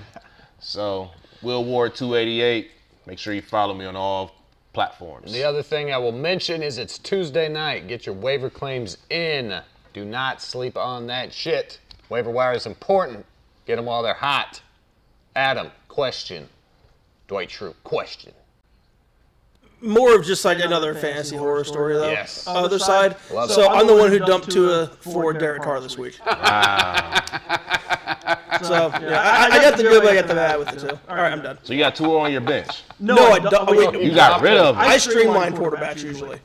I had Tyreek Hill. So did somebody already pick him back up? Dude, that's no one's picked him yet because I did it on like Friday, so I have to go through waivers. I put a claim in for him. How do you feel about that? I'm sad because I started the season saying I think Tua's going to ball out. Week 1, he played like shit. I thought Derek Carr was going to have a good game. I'm just like, I'll streamline a quarterback. No one will pick up Tua anyway. Baltimore's defense pretty good. He won't throw up 50. Yeah. That's why I'll never sit Tampa's defense again. Good job, AD. Definitely kicking my ass. My new team name is the Columbus Knee Jerks. Excellent. And yeah, there you have it. You have 1 horror story and 1 fantastical success story. So, fantasy football is a weekly roller coaster. We love it. NFL. All right. If you're still in the chat, let us know how your team's going. If you got fantasy ballers, fantasy teams, let us know how you're doing on your league. I'm still sorry they asked my trade in my other league, man, because I could have been rolling. But well, back to reality. In Will Ward's top 10 power football ranking, it's that time. Baller of the week. Yeah. Let's see. It's 8:35. Make it real quick. Just gonna run it straight down. Told you should have put Miami. We got a little bit of time left here in the show. We're gonna hit you with Will Ward's top 10. We're gonna follow that up with some Superman capes and the aces.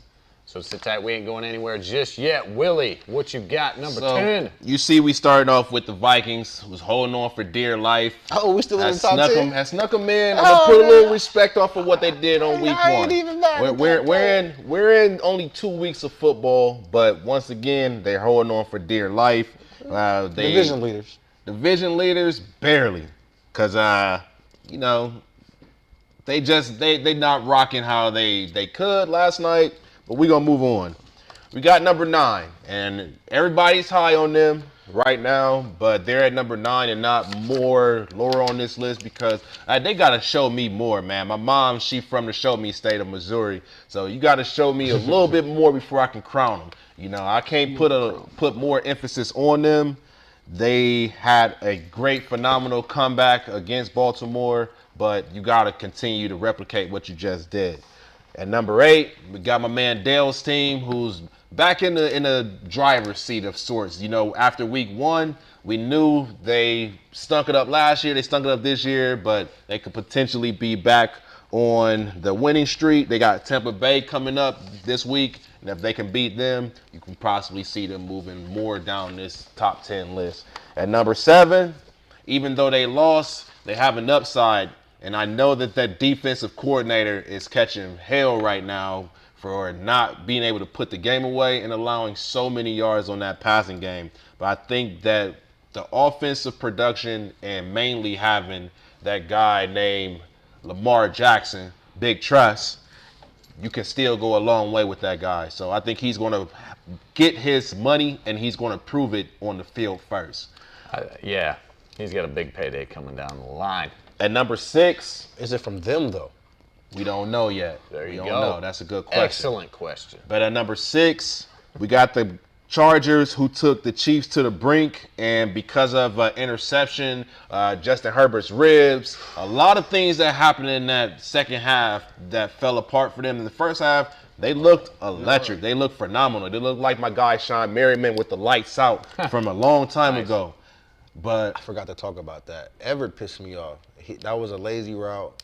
He was tired. He was tired. He asked to come out the game, actually. True, but that don't mean you run a lazy route. He told you to stay out there, you stay out there, and you still run your ass off. And now, look, that's what it came down to, that because he got tired.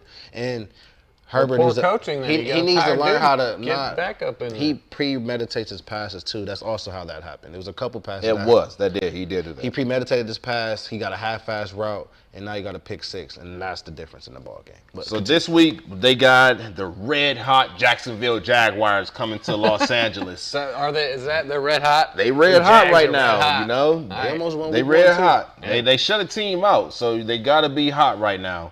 But I think that defense is going to carry them a long way, no matter what Justin Herbert does. You didn't have Keenan Allen, and I think that played a big key in it too.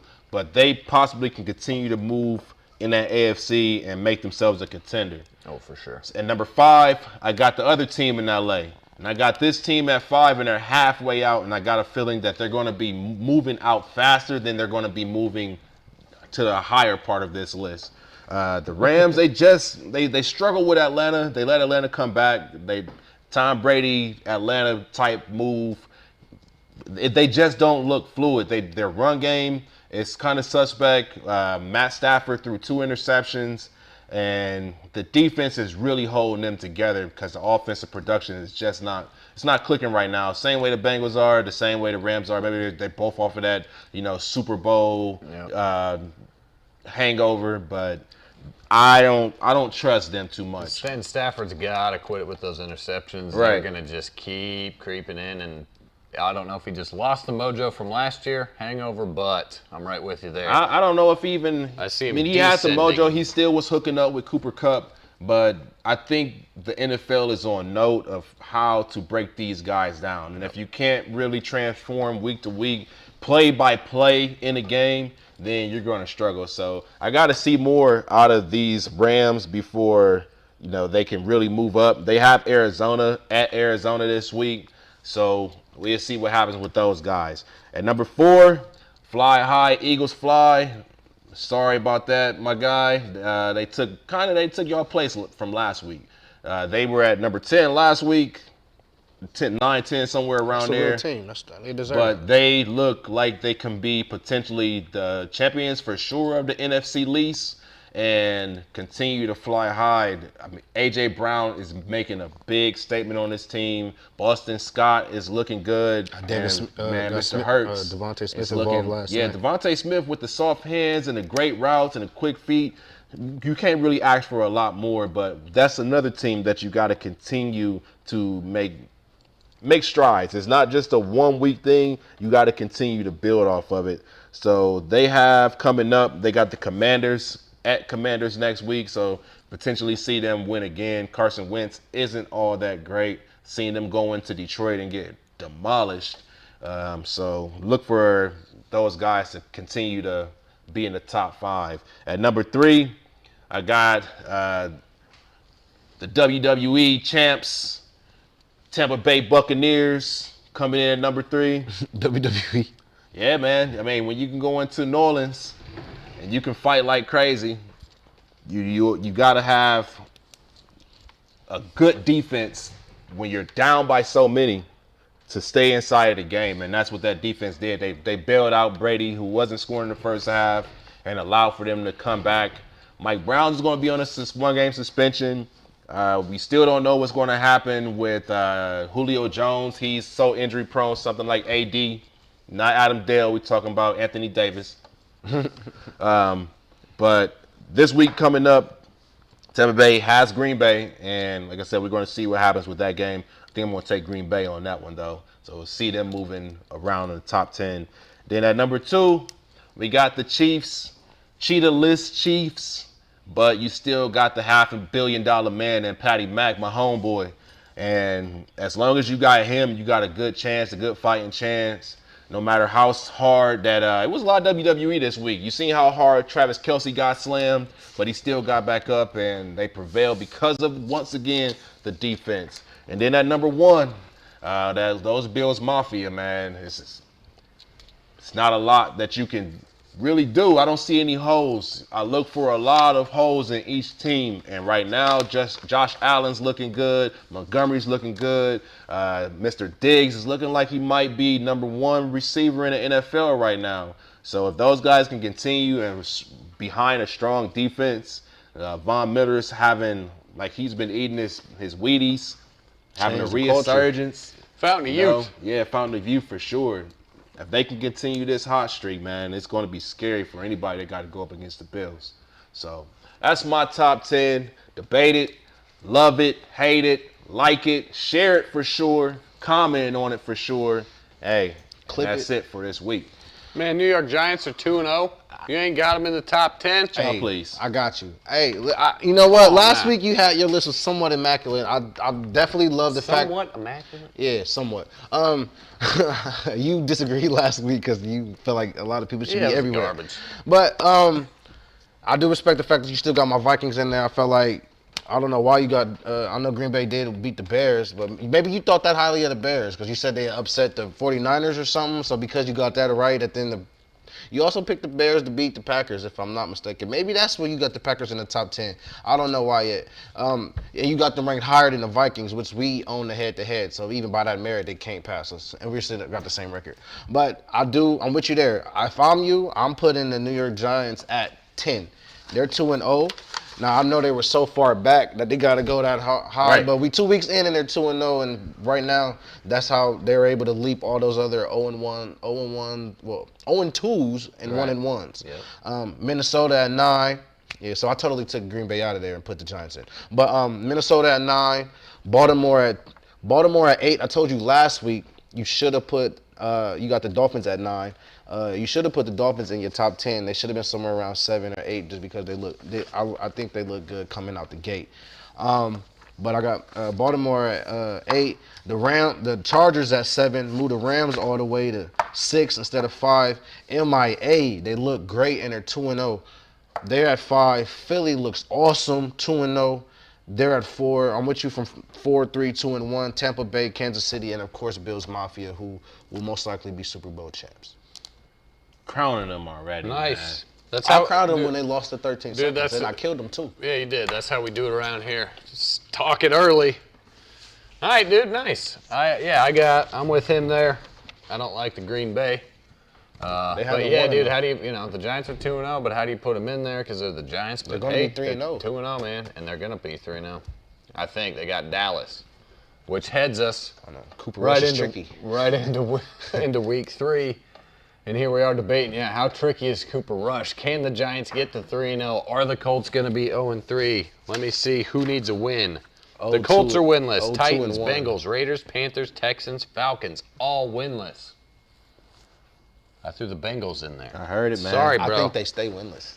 Child, please. Let's see. Let's take a look at our handy-dandy schedule here. The Jets win.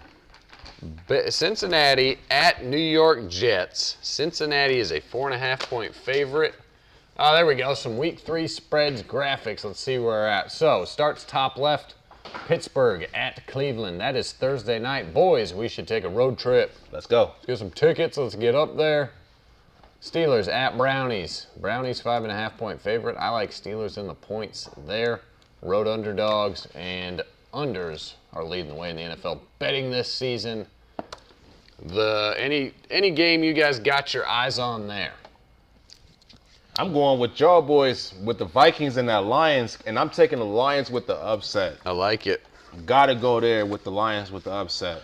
I'm looking at Jacksonville and LA, and I looked at that one too. And I think Trevor and Justin is a nice battle that people won't be talking about, but after the battle, they're gonna talk about it. Dude, San Francisco's got a tough one. That should be the Sunday night game, I believe. San Fran at Denver. I'm gonna like that. Always like watching my boys in prime time. And I think this one to circle and keep an eye out is, Falcons like I said, that points. Tampa Bay and Green Bay.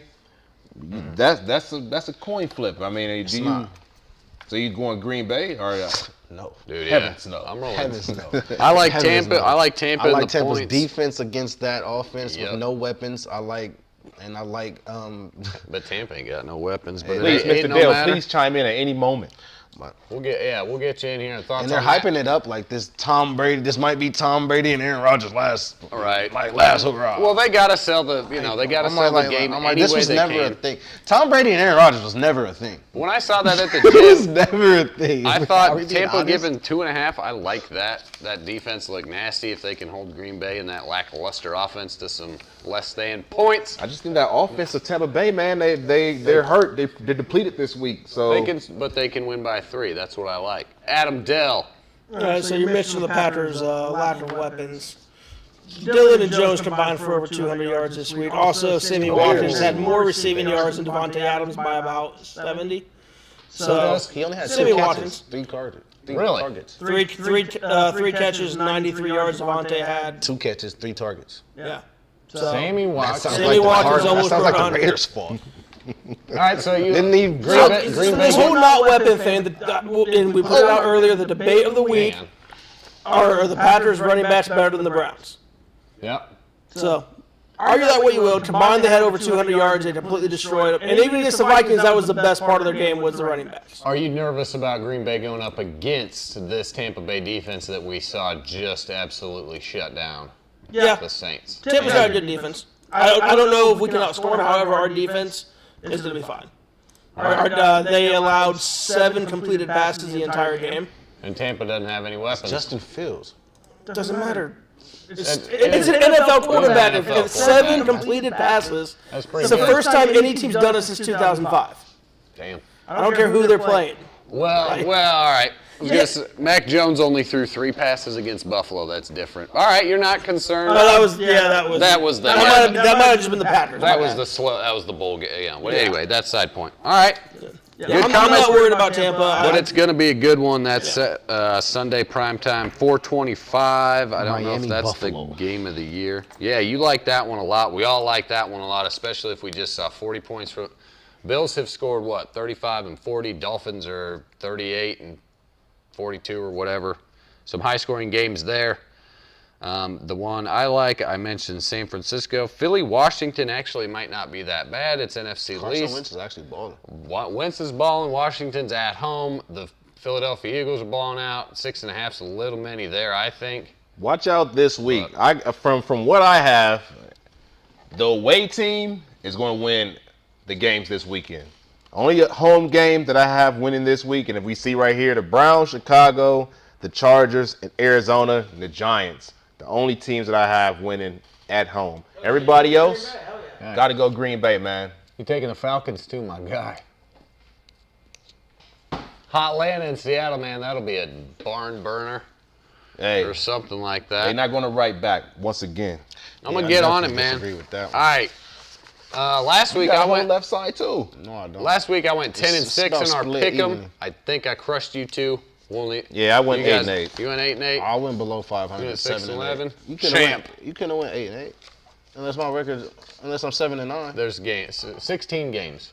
16 games. Oh, well then, I guess You I'm went 7 and 9. I can't. Where am I? All right, that's our week picks I last didn't week. count that last one. We'll have to do them this week. Below 500. But more importantly, speaking of Lamar Jackson, Lamar likes to put on that cape, run all over the field, fly around the place, and do his thing.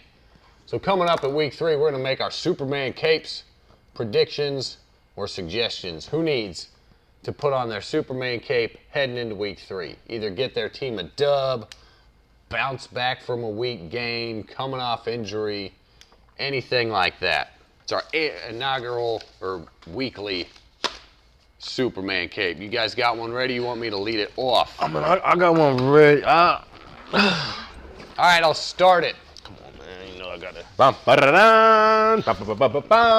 putting my cape on for Jonathan Taylor. Where has he been? JT has been absent. The Colts have been absent. You can't start 0-3. We know that. Matt Ryan has been absent. Frank Reich, you got to get something going on there. You got to get Jonathan Taylor the ball in the end zone. Get that offense running around him. Get his legs going. JT, put that cape on and show up. I'm with you there, buddy, because he did not ball out last week. Nope. Who you got? I am putting my cape on. Of course, I am always caping for my Minnesota Vikings. Do not sleep on just don't sleep on the Lions and handle your business, but I'm not caping for them. I don't believe that they'll get this dub, and if for them to get this dub, this man is going to definitely have to put on his Superman cape just like I did, because he did it last week. So shout out to my man Tua Tagovailoa. I'm putting on my cape for Tua. I'm caping for Tua just like they tank for Tua. And because it's going to take a Superman cape and those super speedsters. What's the guy with the little shoes and he run fast? Because he going to need them two speedsters out there. Roadrunner? I don't know. He delivered the messages for Zeus. I can't think of it right now. He had the wings on his feet. But anyway, they were Hermes. That's possible. But yeah, I'm putting on my cape for Tua Tagovailoa, man. He's gonna need another big performance like last week. You ain't gonna be able to. I don't think the Bills. You can't spot the Bills 21 points. Nah. You can't spot the Bills 21 points. You really shouldn't have been able to get away with what you did last week, but you did, and you did that. You need to do it again. Hermes. Nailed it. Yep. And he's the speed god or something like that. Yep. Hermes is the son of Zeus and Maya. He is the fastest of the gods. That's why he delivers Boom. messages. All right, man. So, of course, like Jared said, I got to go with my guys, the offensive line. There's so many guys I can, put my cape on for. Eli Apple. Got to. I want to go with those guys in Cincinnati and just get a dub. This was one on a revenge tour list with the Jets. They took one from us last year, so we have to come back and get this one this year. So half of me wants to go, put my cape on for Cincy, the whole team. Joe Mixon come alive. Just do what we got to do.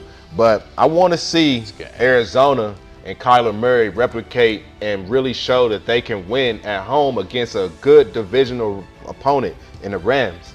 So can it happen? Can they win convincingly and show that the Rams are on the downside? Good man. If he didn't study this week, no. Good man. I like it. So I can't even get it out. He just won last week and he didn't even study. So yeah, it looked like he didn't. He looked totally unprepared. That's it. He but was. You know what? Yeah, man. You caping for it. Kyler, dude, I like it. You caping for your line. Now that you brought that matchup up, Sauce Gardner and Jamar Chase. Is this? Giddy up. I mean, that might be a nice. That's a heavyweight fight right there. Nice. That might be Sauce's first true test because I don't think the Jets played no elite. He played Coop. Browns. Coop had a decent game last week though. And then in week 1 they had, who did the Jets have week 1? Baltimore. Rashad Bateman. Yeah. Or Devin so Duvernay. Yeah, it was just Lamar threw a party, but I think Sauce probably did his thing. Right. I think he was matched up on Mark Andrews a few times. Caping for Kyler, I like it. AD, the man on the ones and twos, you want to get in on some Superman cape action? All right, nothing from Adam Dell today. All right, gang, there's our Superman capes. Jonathan Taylor, Tua, and Kyler, and a little bit of the Bengals O-line. And a little bit of the Minnesota Vikings. Always, dude. Always. They got to do something. Dalvin Cook, bruh. All right, week 3 coming up. Week 3 gets started Thursday night. Pittsburgh at Cleveland. Looking forward to it. We're going to finish things off with there has been a champion crowned, a new title holder. The Las Vegas Aces of the WNBA. That's a sick graphic straight from Las Vegas Aces Twitter. Raise the stakes. Becky Hammond there as the godmother. Looking good. Aja Wilson, your league MVP, and Chelsea Gray, I think that's my new the crush. finals, or the playoff MVP, excuse me. Yeah, for sure. Las Vegas Aces, man, they got it done. It's awesome. I got my shirt in the cart. I'm going to order it when I get home. Got to start repping. It was a hell of a game, actually. I caught most of the second half. Came down to the wire. Connecticut Sun fought. 78-71. The Aces ended up winning it. And the Sun did what they had to do and limit the scoring. Aces didn't get over 80. That gives the Sun a good chance to win. But they just couldn't finish it out. But like I said, came down to the wire. It was a 1-point game till about a minute and a half left. When the Aces just, pulled away, made a good bucket, caused a turnover, stopped them, get fouled, shoot free throws, and close it out. So the Aces win the WNBA final and WNBA title. Shout out Chelsea Gray, Finals MVP. She was amazing. Game changer for sure. The big shot she hit against the, she hit some big shots all playoffs. Against the Storm, all yeah. playoffs, especially against the Storm. I was rooting for the Storm. Yep. So I'm rooting against them at this moment in time. I'm rooting against them, and she had an answer for everything. Her and, of course, the MVP, Defensive Player of the Year, Michael Jordan, Giannis. Aja Wilson. She's, that's the type of company she's in. When it comes to ball, that's what she did. Special. But shout out to the Aces. Y'all been on the Aces since we picked it up at the All-Star break when we started diving in on WNBA. Yep. Just run back to the footage. Y'all been on the Aces since then, and they excelled. I think the Aces, everybody's under contract. They might be building a dynasty. Yeah, like Candace was telling us, they got everybody coming back. Basically, big ups to Chelsea Gray. It's just that attitude, that will to win. You talk about putting on a Superman cape. That's exactly what she did. I don't know if she was just fucking mad because they left her off the All-Star squad or what. She just got that chip on her shoulder. She just said, from that, not even an All-Star, getting left off that to being, Finals MVP is a big thing, and it's attitude, it's what she just hit that switch, took it over, got the teammates to do it. The Aces had a handful of records this year, tied for most wins in a regular season. They set the mark for most points per game. Becky Hammond gets her first title in her first season. It's the first trophy in Las Vegas. Coach of the Year, MVP. They literally brought home everything. It was very Warrior Steph Curry-esque, because Steph Curry brought home everything this year, even though that's more so one player versus what the team accomplished. They did win it all. But when it comes to everything, and shout out to Becky Hammond. That's who I wanted to shout out. I think I would like to see her get her chance one day in the NBA, because I feel like she could coach up the boys too. That's a Popovich student. Yeah. Yeah. I'm trying to think. Comes from the tree of Pop. Yeah. She's from the coaching tree. Yeah. She's from the Popovich coaching tree, and she might be one of the best. If not disciple. The best. She's a Popovich disciple. Yeah. But it was awesome. I missed 3 NFL bets over the weekend, but I hit the Aces. Hey. WNBA, make your money. Support women's sports, all those things. So I'm very excited to come back, and we'll see if they can build a dynasty. Looking ahead at 23-24. That's all I got for That's Debatable. Once again, I'm hyped. It's Jimmy G season. The Niners are back in it, all is well. Or something like that. Things are good. Sports are aplenty. Life is good here in Columbus, Ohio. And with that, gang, I'm tuning out. I'm Ryan Dietrich. I do got a quick closeout. Take it because away. I just know that I thought it was next week, but it's this week. Not to sour the moment or change the moment. Y'all know my story. For those who don't, when I was younger, I lost my parents or whatnot. Tomorrow would have been, or would be my, not tomorrow, Thursday would have been my mom Duke's birthday. So I'm the type of person still keep that stuff alive. So just to celebrate your name, Mom Dukes, happy early birthday. Shout out to you. That's Debatable. This is, kind of our thing. So you kind of saw this happening when I was younger, and I know you'll be proud of what I'm doing right now. So just happy early birthday to you. And this is another week of That's Debatable. We are now here on Tuesdays. We can see you next week. Did he hit it? Because I'll be looking That down. hit. That's a win.